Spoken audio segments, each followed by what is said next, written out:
Hello everyone, in this video I'm going to show you how to fix Zoho mail not receiving emails, right?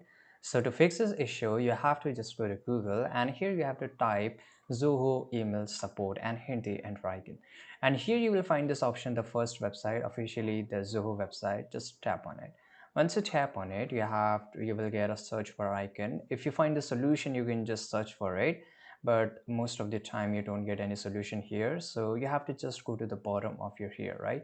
So for example, as you can see here, fill out this form and submit. A representative will be in touch, and they are really good at it, right? So you have to just enter your email as well as a phone number and choose the category. So here we have to choose our email client configuration or email routing, whatever. Just make sure you choose any of the email and they will get you into the solution. Here just explain your description in few words, select your country and the state, and just enter the captcha and click on submit.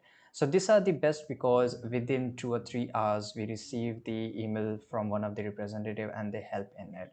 The best solution, you can just give them a call, right? So just you can just choose the number whichever your country you are from, and you can just have a call with them and they will 100% fix a problem. And Zoho are really good at this representative call because they assure that the customer don't feel any kind of inconvenience, right? So I hope you found this video very useful. Subscribe.